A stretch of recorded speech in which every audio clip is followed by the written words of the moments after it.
എല്ലാവർക്കും നമസ്കാരം. മറുനാടൻ special interview റൂമിലേക്ക് സ്വാഗതം. ഷാബു പ്രസാദ് സാറാണ് കൂടെയുള്ളത്. സാർ നമസ്കാരം. സാർ നമുക്കറിയാം, ട്രംപ് ഭയങ്കരമായി ആഗ്രഹിക്കുന്ന ഒന്നാണ് നോബൽ പ്രൈസ്. സമാധാനത്തിനുള്ളത് തനിക്ക് വേണമെന്ന വാശിയുണ്ട്. അതിനായി തന്നെ വിവിധ ക്രെഡിറ്റുകൾ അടിച്ചെടുക്കാൻ നോക്കുന്നുണ്ട്.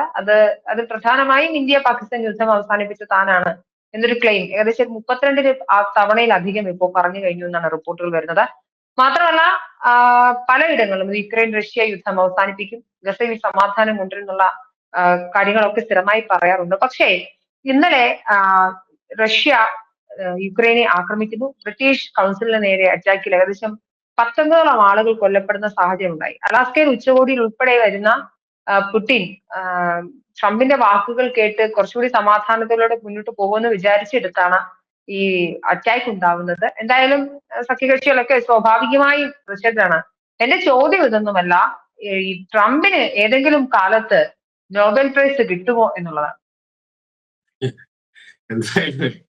കാര്യം ട്രംപ് വന്ന ഈ ലോകത്തിലെ ഏറ്റവും വലിയൊരു കോമഡിയായി മാറിയിരിക്കുകയാണ് മനുഷ്യ. എന്നുവെച്ചാല് ഇവന് ഈ നോബൽ പ്രൈസ് കിട്ടുമോ എന്നുള്ള ഇത് ഒരു നോബൽ പ്രൈസ് കിട്ടാൻ വേണ്ടി ഇമാതിരി കിടന്ന് നെട്ടോട്ടം ഓടുന്ന ഒരു മനുഷ്യനെ നമ്മൾ ഇന്നുവരെ കേട്ടിട്ടില്ല. അപ്പോൾ ആഗ്രഹമുണ്ട്. നോബൽ പ്രൈസ് എന്ന് പറഞ്ഞു കഴിഞ്ഞാൽ വലിയൊരു അംഗീകാരമാണ്. ലോകത്തിൽ നിലവിലുള്ള ഏറ്റവും വലിയ അംഗീകാരമാണ് നോബൽ പ്രൈസ് എന്ന് പറയുന്നത്. അത് സ്വാഭാവികമായി വന്നു ചേരേണ്ട ഒരു കാര്യമാണത്. ഇത് ലഭിച്ചവരാരും തന്നെ ഈ നോബൽ പ്രൈസ് കിട്ടാൻ വേണ്ടിയിട്ട് ചെയ്തവരല്ല. അവരിലേക്ക് അത് വന്നു ചേരുകയാണ് ചെയ്തത്. എന്നാൽ അർഹതപ്പെട്ടവർക്ക് പലർക്കും നോബൽ പ്രൈസ് കിട്ടിയിട്ടുണ്ടോ എന്ന് ആലോചിച്ച് നോക്കൂ. മഹാത്മാഗാന്ധിക്ക് കിട്ടാത്ത നോബൽ പ്രൈസ്, സമാധാനത്തിന്റെ നോബൽ പ്രൈസ് ആണ് ഈ സംഭവം. ഒന്ന് ആലോചിച്ച് നോക്കും. മഹാത്മാഗാന്ധിക്ക് നോബൽ പ്രൈസ് കിട്ടിയിട്ടില്ല. അന്ന് നോബൽ പ്രൈസ് ഉള്ള സംഭവമാണത്. അതുപോലെ അർഹതപ്പെട്ട ഒരുപാട് പേർക്ക് കിട്ടിയിട്ടില്ല. എങ്കിൽ പോലും പോട്ടെ, എല്ലാവർക്കും ഒന്നും കിട്ടില്ല. കാര്യം വർഷത്തിലൊരിക്കൽ ഉള്ള സംഭവമാണ്. അതിൻ്റെ അകത്ത് പല പരിഗണനകൾ ഉണ്ടാകും, പല ക്രൈറ്റീരിയ ഒക്കെ ഉണ്ടാവും അതിൻ്റെ അകത്ത്. നമുക്കറിയില്ല അതിനെപ്പറ്റി. എങ്കിലും ഇവിടെ നമുക്ക് ഈ സമാധാനത്തിനൊക്കെ നോബൽ പ്രൈസ് കിട്ടി. ഇതിനു മുമ്പുള്ള അമേരിക്കൻ പ്രസിഡന്റുമാർ ആരാണ്? ബിൽ ക്ലിന്റൺ ലഭിച്ചിട്ടുണ്ട്. അതെന്തായിരുന്നു? ഒബാമയ്ക്ക്. അത് പ്രധാനമായിട്ടും ക്ലിന്റൺ ലഭിച്ചിട്ടുള്ളതെന്ന് പറഞ്ഞു കഴിഞ്ഞാൽ ഇസ്രായേൽ പാലസ്തീൻ ആ സംഘർഷം അവസാനിപ്പിക്കുന്നതിന് വേണ്ടി അദ്ദേഹം എടുത്ത മുൻകൈ, ഓസ്ലോ അക്കോർഡ് നമുക്ക് അറിയാം. അതുപോലെ ജിമ്മി കാർട്ടറിന് ലഭിച്ചിട്ടുണ്ട്. അതും ഇതേപോലെ തന്നെ ഇസ്രായേൽ പാലസ്തീൻ വിഷയത്തിൽ തന്നെയാണ് കിട്ടിയിട്ടുള്ളത്. അതുകൊണ്ടൊന്നും ഇസ്രായേൽ പാലസ്തീൻ വിഷയം അവസാനിച്ചിട്ടില്ല. പക്ഷെ അവർ അതിനു വേണ്ടിയിട്ട് ഒരുപാട് ശരിക്കും ആത്മാർത്ഥമായിട്ട് പണിയെടുത്തിട്ടുണ്ട്, ജിമ്മി കാർട്ടറും ഹെൻറി കിസിഞ്ചറും ഒക്കെ. അതൊന്നും നോബൽ പ്രൈസ് കിട്ടുമെന്നോ കിട്ടില്ലെന്നോ വിചാരിച്ചിട്ടൊന്നും അല്ല. അത് അവരുടെ കാര്യം. ഒരു ലോകത്തിലെ ഏറ്റവും ശക്തമായ രാജ്യമാണ്, ലോകത്തിലെ ഏറ്റവും ഇൻഫ്ലുവൻഷ്യൽ ആയിട്ടുള്ള ഒരു രാജ്യമാണ്. ആ രാജ്യത്തിന്റെ തലവന് ലോകത്തിനോട് ചില ഉത്തരവാദിത്തങ്ങളുണ്ട്. അതൊക്കെ മനസ്സിലാക്കി അതിൻ്റെ അകത്ത് ഇറങ്ങി തിരിച്ചതിന്റെ ഭാഗമായിട്ടാണത്. പിന്നീട് നോബൽ പ്രൈസ് അവരിലേക്ക് വന്നു ചേരുകയാണ് ചെയ്തിട്ടുള്ളത്. പക്ഷെ ഈ മനുഷ്യൻ അതല്ല. ഈ മനുഷ്യന്റെ ഇപ്പൊ നമ്മളൊരിക്കൽ പറഞ്ഞിട്ടുണ്ട്, അതായത് ഈ അമേരിക്കയിലെ ഒരുപാട് പ്രസിഡന്റുമാര് വന്നു പോയിട്ടുണ്ട്. ഒരുപാട് പ്രസിഡന്റുമാര്. മനുഷ്യക്ക് ഓർമ്മയുള്ള എത്ര പ്രസിഡന്റുമാരുണ്ട് ഒറ്റയടിക്ക് പറയാൻ പറ്റുന്നവര്? ഒരു 4-5 പേരല്ലേ ഉണ്ടാവും. അപ്പോഴല്ലേ അബ്രഹാം ലിങ്കൺ, അല്ലെങ്കിൽ ജോൺ എഫ് കെന്നഡി, ഒബാമ. അല്ല, ഈ അടുത്ത കാലത്ത് വന്നു കഴിഞ്ഞാൽ പഴയ പ്രസിഡന്റുമാര് നോക്കി കഴിഞ്ഞാൽ ലെജൻഡറി ആയിട്ടുള്ളവരുടെ അത് ഒരു 3-4 പേരെ നമുക്ക് വരുള്ളൂ, നമ്മുടെ നാവിൽ തന്നെ വരുള്ളൂ. അങ്ങനെയുള്ള ഒരു ലെജൻഡറി അമേരിക്കൻ പ്രസിഡന്റുമാരുടെ ലിസ്റ്റിലേക്ക് കയറണം എന്നുള്ളതാണ് ഇദ്ദേഹത്തിന്റെ ഏറ്റവും വലിയ ആഗ്രഹം. അതേപോലെ തന്നെ ഇപ്പം അദ്ദേഹം ഈ അടുത്ത കഴിഞ്ഞ ഇലക്ഷനെ പ്രചാരണം നടത്തിയ എന്താണ്? മേക്ക് അമേരിക്ക ഗ്രേറ്റ് അഗെയിൻ എന്നും പറഞ്ഞുകൊണ്ടുള്ള ആ ഒരു മുദ്രാവാക്യവുമായിട്ടാണ്. നമുക്കത് കണ്ടാൽ തന്നെ മനസ്സിലാകും അത് പച്ചയ്ക്ക് നരേന്ദ്രമോദിയെ കോപ്പിയടിച്ചത്. നരേന്ദ്രമോദി എപ്പോഴും ഉയർത്തി പിടിക്കുന്ന എന്താണ്? Make in India, Atmanirbhar Bharat. ഭാരതത്തിന്റെ ആ ഒരു പേര് അല്ലെങ്കിൽ ഭാരതത്തിന്റെ ഒരു സ്ഥാനം ലോകത്തുറപ്പിക്കുക. ഇത് ആ ഒരു പ്രചരണത്തിലൂടെ, ആ ഒരു പ്രവർത്തനങ്ങളിലൂടെ ആണ് നരേന്ദ്രമോദി ഇത്രയും വലിയ ഒരു ടവറിംഗ് ലീഡറായിട്ട് ഉയർന്നത്. ഇത് നമ്മുടെ മുമ്പിലുള്ള ഒരു വലിയ എക്സാമ്പിൾ ആണത്. അതുപോലെ വെച്ചിട്ടാണ് അദ്ദേഹം ഈ മേക്ക് അമേരിക്ക ഗ്രേറ്റ് അഗെയിൻ എന്ന് പറയുന്നതിൻ്റെ അകത്ത് തന്നെ ഒരു കാര്യമുണ്ട്. ഇപ്പൊ അമേരിക്ക ഗ്രേറ്റ് അല്ല എന്നും കൂടെയാണ് അദ്ദേഹം സൂചിപ്പിക്കുന്നത്. അതാണ് അതിൻ്റെ അകത്ത് ഏറ്റവും രസകരമായ ഒരു കാര്യം. മനസ്സിലായില്ലേ? അതെ. അപ്പം ഈ ഇങ്ങനെ ഒന്നിനു പിറകെ ഒന്നായി പലതരം വിഡ്ഢിത്തങ്ങൾ കാണിച്ചുകൊണ്ട് ഈ മനുഷ്യൻ എന്താണ് ഇങ്ങനെ ഇങ്ങനെ ഇങ്ങനെ വലിയൊരു കോമഡി പീസ് ആയിരിക്കുകയാണ്. പക്ഷെ പറഞ്ഞിട്ട് കാര്യമില്ല. അമേരിക്ക ലോകത്തിലെ ഏറ്റവും ശക്തമായ ഒരു രാജ്യമാണ്, ഏറ്റവും വലിയ എക്കണോമിക് പവറാണ്. അതിന്റെ ലീഡർ എന്ന് പറഞ്ഞു കഴിഞ്ഞാൽ, അതിന്റെ ആ രാജ്യത്തിന്റെ പ്രസിഡന്റ് എന്ന് പറഞ്ഞു കഴിഞ്ഞാൽ ഒരു വലിയ പവർഫുൾ പോസ്റ്റാണ് ലോകത്തിൽ. അതുകൊണ്ട് തന്നെ ഇയാള് അവിടെ ഇരിക്കുന്നവർ കാണിക്കുന്ന ഓരോ പ്രവൃത്തിയും അമേരിക്ക മാത്രമല്ല ബാധിക്കുന്നത്, അത് ലോകത്തിനെ മുഴുവനും ബാധിക്കും. അവിടെയാണ് ഇതിന്റെ ആ ഗൗരവം കിടക്കുന്നത്, ഏറ്റവും വലിയ പ്രശ്നം കിടക്കുന്നത്. അർഹതയില്ലാത്ത ഒരുത്തൻ അല്ലെങ്കിൽ ഈ രീതിയിലുള്ള ഒരാള് ലീഡർഷിപ്പിൽ പവർഫുൾ പോസ്റ്റിൽ കയറിയിരുന്നാൽ എന്തൊക്കെ ഉണ്ടാകും എന്നുള്ളതിന്റെ ഉദാഹരണങ്ങൾ ഇപ്പൊ അമേരിക്ക കഴിഞ്ഞ ദിവസം അമേരിക്കയിലെ പല എക്കണോമിക് വിദഗ്ധരും പറഞ്ഞു കഴിഞ്ഞു, നിങ്ങൾ ഈ കാണിക്കുന്നത് വിഡ്ഢിത്തമാണ്. മറ്റുള്ള ലെബനോണോടും അങ്ങനെയുള്ള ചെറിയ രാജ്യങ്ങളോടും ഒന്നും കളിക്കുന്നത് മാതിരി ഇന്ത്യയോട് കയറി കളിക്കരുത്. അത് 140 കോടി ജനങ്ങളുള്ള വലിയ ലോകത്തിലെ ഏറ്റവും വലിയ ജനാധിപത്യ വ്യവസ്ഥയാണത്. തൽക്കാലത്തേക്ക് ചില പ്രശ്നങ്ങളൊക്കെ ഉണ്ടാകുമായിരിക്കാം നിങ്ങൾ ഈ കാണിക്കുന്നത് കൊണ്ട്, പക്ഷെ അവരതിനെ ഓവർകം ചെയ്യും. പ്രശ്നങ്ങളെ, എത്ര വലിയ വെല്ലുവിളികളെയും ഓവർകം ചെയ്ത് അതിന്റെ മുകളിൽ അതിനെ അവസരമാക്കി മാറ്റുന്നതിൽ വിജയിച്ചിട്ടുള്ള അതിന് ഒരുപാട് ഉദാഹരണങ്ങളുണ്ട്. അതിന്റെ ചരിത്രമാണ്, അങ്ങനെ ഒരു ചരിത്രമുള്ള രാജ്യമാണത്. ഇതൊന്നും ഇയാളുടെ തലയിലോട്ട് കയറുന്നില്ല. അതിന് വേണ്ടിയാണ് ഇപ്പം ഈ താരിഫിന്റെ ഒക്കെ ഉണ്ടാക്കിയിരിക്കുന്നത്. ഈ താരിഫ് കൊണ്ടുവന്നതെന്നാ പറയുന്നത് എന്താണ്? ഞാൻ മോദിയെ വിളിച്ചു പറഞ്ഞു, മര്യാദയ്ക്ക് യുദ്ധം നിർത്തിക്കോ, അല്ലെങ്കിൽ ഞാൻ നിങ്ങളുടെ മണ്ടയ്ക്ക് താരിഫ് അടിച്ചു തരും എന്നൊക്കെ പറഞ്ഞ്. ഒന്ന് ആലോചിച്ച് നോക്ക്, നമ്മുടെ ഒരു നാട്ടിലെ ഒരു ലോക്കൽ നേതാവ് പോലും പറയാൻ പറ്റാത്ത കാര്യം, പറയാത്ത രീതിയിലാണ് ഇയാൾ പ്രതികരിച്ചുകൊണ്ടിരിക്കുന്നത്. ഇത് ലോകം മുഴുവൻ, എനിക്ക് മനസ്സിലാവുന്നു, നിങ്ങൾക്ക് മനസ്സിലാവുന്നു, ഇത് ലോകം മുഴുവനും മനസ്സിലാക്കിക്കൊണ്ടിരിക്കുന്നു. ഈ പറഞ്ഞ പോലെ നോബൽ പ്രൈസ് കൊടുക്കുന്ന കമ്മിറ്റി, നോബൽ കമ്മിറ്റി എന്ന് പറയുന്ന അമേരിക്കയിലല്ല, അത് സ്വീഡിഷ് അക്കാഡമിയാണ് കൊടുക്കുന്നത്, സ്വീഡനിലാണ് കൊടുക്കുന്നത്. അതുകൊണ്ട് തന്നെ അവരും ഇതൊക്കെ കാണുന്നുണ്ട്, ഇത് പരിഗണിക്കുന്നവരും ഇതൊക്കെ കാണുന്നുണ്ട്. ഇനി ഇയാൾക്ക് കൊടുക്കുകയാണെങ്കിൽ ഈ നോബൽ സമ്മാനം എന്നുള്ളത് ഏറ്റവും വലിയ ഈ ട്രംപിനെ പോലെ തന്നെ മറ്റൊരു തമാശയായിട്ട് മാറും എന്നുള്ളത് ഉറപ്പാണ്. അതുകൊണ്ട് തന്നെ ഞാൻ വിശ്വസിക്കുന്നില്ല ഈ മനുഷ്യന് നോബൽ സമ്മാനം കിട്ടും. പക്ഷേ ഇതിനകത്തൊരു നമ്മൾ പലപ്പോഴും കേട്ടിട്ടുണ്ട്, നോബൽ പ്രൈസ് അടക്കമുള്ളതിനകത്തൊക്കെയുള്ള ലോബിയിങ്ങുമായി ബന്ധപ്പെട്ടിട്ട്.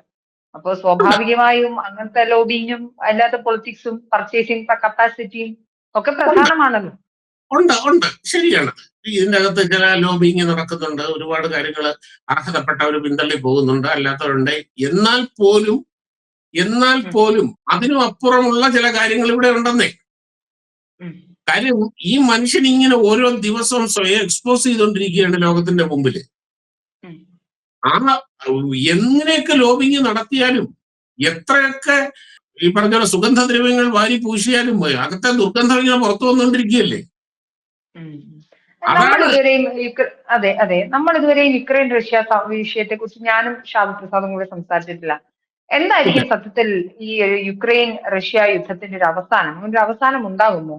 നിലവിൽ പിടിച്ചെടുത്ത പ്രവിശ്യകൾ തിരിച്ചു കൊടുക്കാതെ സെലൻസ്കി സമ്മതിക്കില്ല, പിടിച്ചെടുത്ത പ്രവിശ്യകൾ തിരിച്ചു കൊടുക്കാൻ റഷ്യയും സമ്മതിക്കില്ല. അപ്പോൾ പിന്നെ എന്തായിരിക്കും ഒരു അന്ത്യം? ഇതൊക്കെ ട്രംപ് പറയുന്നതിനേക്കാൾ ഉപരിയായി നമുക്കിത് യാഥാർത്ഥ്യം കൂടി പരിശോധിക്കേണ്ടതില്ലേ?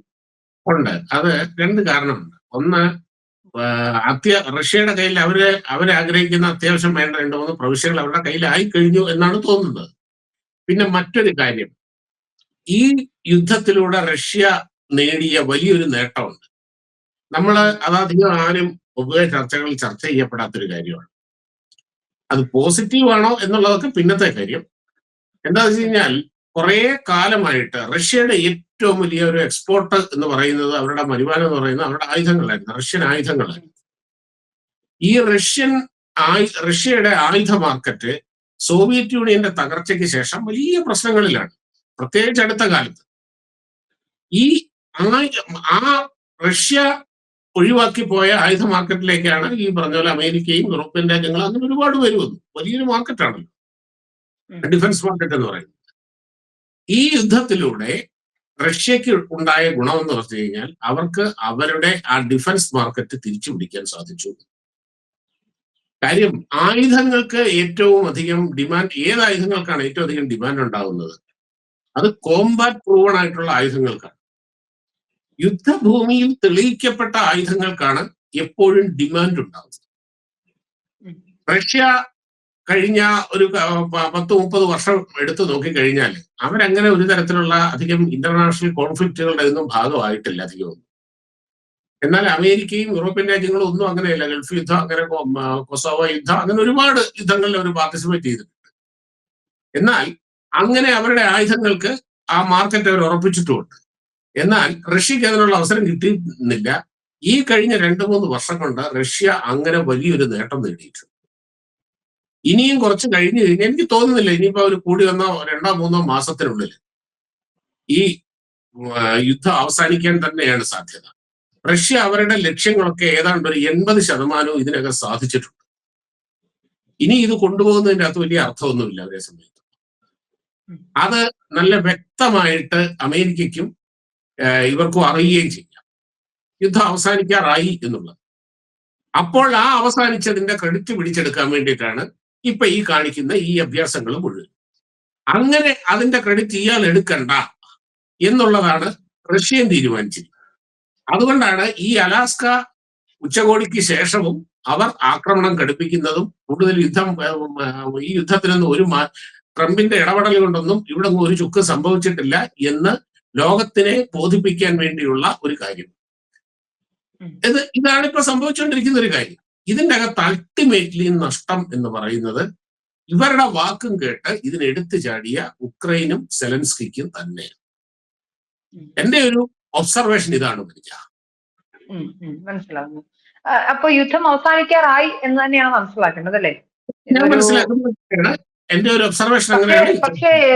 പക്ഷേ യുഎസിന്റെ സഖ്യകക്ഷികൾ, ക്ഷമിക്കണം, യുക്രൈന്റെ സപ്പോർട്ട് ചെയ്യുന്ന സഖ്യകക്ഷികളും ഒക്കെ തന്നെയും വല്ലാതെ അജിറ്റേറ്റഡ് ആണ്. പ്രത്യേകിച്ച് ബ്രിട്ടന്റെ കൗൺസിലിന് നേരെയാണ് ആക്രമണമൊക്കെ ഉണ്ടായത്. അപ്പോൾ തിരിച്ചുള്ള പ്രത്യാക്രമണം ഘടിപ്പിക്കും എന്ന രീതിയിലാണ് കാര്യങ്ങൾ പോകുന്നത്. ഇരുപക്ഷവും വിചാരിക്കാതെ യുദ്ധം അവസാനിക്കില്ലല്ലോ. പ്രത്യാക്രമണം എന്ന് പറഞ്ഞു കഴിഞ്ഞാൽ എന്തെടുത്ത് കാര്യം യുക്രൈന്റെ കയ്യിലുള്ള വെച്ചല്ലേ പ്രത്യാക്രമണമൊക്കെ നടത്താൻ പറ്റുള്ളൂ. നാറ്റോ ഇതിന്റെ അകത്ത് ഇടപെട്ടിട്ടില്ല. നാറ്റോയെ ഇപ്പൊ നിങ്ങളെ നാറ്റോയിൽ എടുക്കാം എന്നും പറഞ്ഞുകൊണ്ടാണ് ഈ യൂറോപ്യൻ രാജ്യങ്ങളും അമേരിക്കയും എല്ലാം കൂടി ഇവരെ ഇളക്കി വിട്ടത്. ഇപ്പൊ അടുത്ത കാലത്ത് കണ്ടു നാറ്റോയിൽ എടുക്കുന്നതിനെ പറ്റി ആലോചിച്ചിട്ടില്ല എന്നുള്ള കാര്യം. പ്രത്യാക്രമണം എന്ന് പറഞ്ഞു കഴിഞ്ഞാൽ ഇവർക്ക് കുറച്ച് കൂടുതൽ ആയുധങ്ങൾ കൊടുക്കാൻ പറ്റും. പക്ഷേ ഈ ഉക്രൈൻ എന്ന് പറയുന്നത് റഷ്യൻ പ്രവിശ്യയോട് ചേർന്ന് അതിന് 3/2 ഭാഗത്തും 4/2 ഭാഗത്തും റഷ്യയാണ്. അവർ അങ്ങനെ കിടക്കുന്ന ഒരു രാജ്യം. അതിന്റെ ആ ഒരു സ്ട്രാറ്റജിക് ലൊക്കേഷൻ തന്നെ നോക്കൂ. ഇവർക്ക് എത്ര ചെയ്യാൻ പറ്റും. പിന്നെ മറ്റൊരു കാര്യം, ഈ യൂറോപ്പിന് റഷ്യയിൽ നിന്നുള്ള ഓയിലും റഷ്യയിൽ നിന്നുള്ള ഗ്യാസും ഇല്ലാതെ പിടിച്ചു നിൽക്കാൻ കഴിയില്ല. ഈ എത്ര യൂറോപ്യൻ രാജ്യങ്ങൾക്ക് നാച്ചുറൽ റിസോഴ്സസ് ഉണ്ട് മനുജ? നാച്ചുറൽ റിസോഴ്സസ് ഇല്ല ഇവർക്കാർക്കും. ലോകത്തിലെ ഏറ്റവും കൂടുതൽ നാച്ചുറൽ റിസോഴ്സസ് ഉള്ള രാജ്യമാണ് റഷ്യ. അവിടെ നിന്നുള്ള അതില്ലാതെ ഇവർക്ക് പിടിച്ചു നിൽക്കാൻ, അത് നേരെയാണെങ്കിലും അല്ലെങ്കിലും ഏതെങ്കിലും ഒക്കെ മാർഗം ചെയ്യാൻ പറ്റില്ല. അങ്ങനെ ഒരുപാട് ദൗർബല്യം അവർക്കുണ്ട്, ഒരുപാട് പ്രശ്നം അവർക്കുണ്ട്. ഇതെല്ലാം കൂടെ നമ്മൾ കൂട്ടിവെച്ച് വായിച്ചു നോക്കുമ്പോൾ അൾട്ടിമേറ്റ്ലി ഇത് അവസാനം നമ്മൾ ഈ പറഞ്ഞ പോലെ അങ്ങനെ തന്നെ ഈ യുദ്ധം അവസാനിക്കാൻ പോകുന്നുള്ളൂ. കുറച്ച് പ്രതിഷേധങ്ങളൊക്കെ ഉണ്ടാകും. ബ്രിട്ടീഷ് എംബസി അല്ലെങ്കിൽ ബ്രിട്ടീഷിന്റെ കൗൺസിലേറ്റ് ആക്രമിച്ചു, അതൊക്കെ ഉണ്ടാവും. യുദ്ധത്തിന്റെ ഭാഗമായിട്ട് സംഭവിച്ചു. അതല്ലാതെ അവർക്കത് അധികം ചെയ്യാൻ കഴിയില്ല. റഷ്യ അങ്ങനത്തെ ഒരു രാജ്യമാണ്. റഷ്യ ഇന്ന് വരെ ചരിത്രം മുഴുവനും നോക്കിക്കോളും, റഷ്യയെ ഒരു യുദ്ധത്തെ തോൽപ്പിക്കാൻ പ്രയാസമാണ്. അവരുടെ ലൊക്കേഷൻ നെപ്പോളിയൻ പരാജയപ്പെട്ടതാണ്. സെക്കൻഡ് വേൾഡ് വാറിൽ, ഫസ്റ്റ് വേൾഡ് വാറിലും സെക്കൻഡ് വേൾഡ് വാറിലും സഖ്യകക്ഷികൾ പരാജയപ്പെട്ടതാണ്.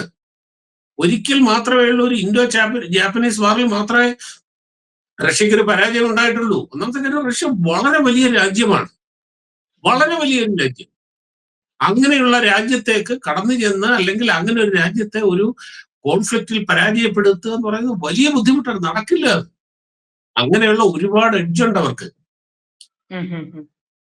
മനസ്സിലാവും. അപ്പോ നമ്മൾ വിചാരിക്കുന്ന പോലെ ട്രംപ് വിചാരിച്ചതൊന്നും നടക്കില്ല എന്ന് ബോധ്യപ്പെട്ടിട്ടുണ്ട്. കാര്യം ഞാൻ അധികാരത്തിൽ ഒരു 4-5 മണിക്കൂറിനുള്ളിൽ റഷ്യ യുക്രൈൻ യുദ്ധം അവസാനിപ്പിക്കുമെന്ന് പറഞ്ഞയാൾ കഴിഞ്ഞ ഒരു മാസം മുൻപ് വൈറ്റ് ഹൗസിൽ നടത്തിയ പത്രസമ്മേളനത്തിൽ പറഞ്ഞത് നിങ്ങൾ പറഞ്ഞതുപോലെയല്ല, അതിൽ ഒരുപാട് കാര്യങ്ങളുണ്ട് എന്ന് തിരിച്ച് നമ്മളെ പഠിപ്പിച്ച ട്രംപിന് ഒന്നും ചെയ്യാൻ സാധിക്കാത്തൊരു ട്രംപ് ആയിട്ട് തന്നെ, അല്ലെങ്കിൽ ഇത്രയും അശക്തനായ ഒരു പ്രസിഡന്റ് ആയിട്ട് സ്വയം എക്സ്പോസ് ചെയ്യപ്പെടുന്ന ഒരു പ്രസിഡന്റ് വേറെ എങ്കിലും ചരിത്രത്തിലെങ്ങും ഉണ്ടായിട്ടില്ല എന്നതാണ് യാഥാർത്ഥ്യം. ട്രംപ് മര്യാദയ്ക്ക് മിണ്ടാതിരുന്നിരുന്നുവെങ്കിൽ ഈ യുദ്ധം എപ്പോഴേ കഴിഞ്ഞാൽ. അങ്ങനെ ഇയാളുടെ ചെലവിൽ ഞങ്ങൾ യുദ്ധം നിർത്താൻ പോകുന്നില്ല എന്ന വ്യക്തമായ സന്ദേശമാണ് റഷ്യ കൊടുക്കുന്നത്. തീർച്ചയായിട്ടും തീർച്ചയായിട്ടും. എന്തായാലും വരുന്ന ദിവസങ്ങളിൽ ബാക്കി അറിയാം. യുദ്ധം അവസാനിക്കട്ടെ. പക്ഷേ ട്രംപിന് നോബൽ പ്രൈസ് കൊടുത്തൊന്നും മിണ്ടാതിരുത്തണം എന്നതാണ് ഒരു എളിയ മാധ്യമപ്രവർത്തക എന്ന നിലയിലുള്ള അഭിപ്രായം. കാര്യം അങ്ങനെയെങ്കിലും ശല്യം ഒഴിഞ്ഞു പോകുമല്ലോ.